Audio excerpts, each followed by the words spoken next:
धेरै गरमबाट बाँच्न मानिसहरू वैकुण्ठपुर वनतर्फ लागेका छन्। पुरै देशसँगै सिलगढीका जनता पनि चर्को गर्मीले हैरानमा छन्। यसैबीच गर्मीबाट राहत पाउन मानिसहरू सहरबाट अलि टाढा रहेको वैकुण्ठपुर जङ्गलतर्फ जान थाले। छेउछाउमा केही पसलहरू छन् जहाँ आँपको पेस्टदेखि लिएर काकडीको पेस्ट, चियाको सिरपसम्म सबै पाइन्छ। चर्को गर्मीबाट बाँच्न कयौँ मानिसहरू वैकुण्ठपुर जङ्गल छेउछाउको क्षेत्रमा धेरै समय बिताइरहेका छन्।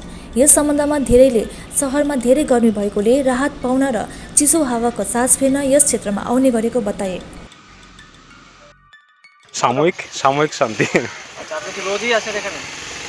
কাজের ফাঁকে ঘন্টাখানেক সময় আসা হয়, কিন্তু ডেলি আসা হয় না, কাজের ফাঁকেই আসা হয়। শহরের মধ্যে তো এত গরম, আর এখানে একটু হয়তো পরিবর্তন, তো সেই পরিবর্তনটা কেমন লাগে?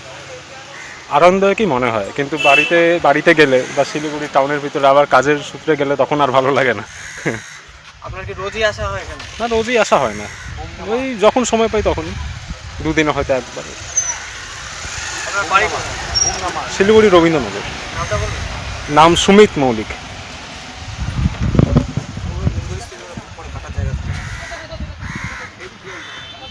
সময় তো গরম হবে।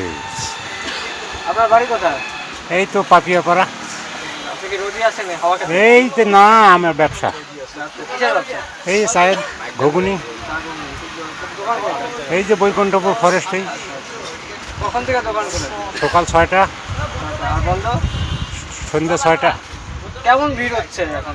ভিড় এখন এই যে গরমের জন্য আইসেছে হাওয়া টাওয়া খাবার। অনেকেই তো বলছে যে গরমের থেকে একটু বাঁচতে ফরেস্টে ঘুরে আসে। হ্যাঁ, বহু লোক আসতেছে ফরেস্ট থেকে হাওয়া খাবার জন্য, শহর থেকে বহু লোক আসতেছে। তারা কি কাচ্ছে এসে বেশি? জল না চা? খায় না বেশি, কেউ সানসিম একটু লালচা টালচা খায়। এমনি এই হাওয়াটার জন্য সবাই ছুটি হয়ে গেছে।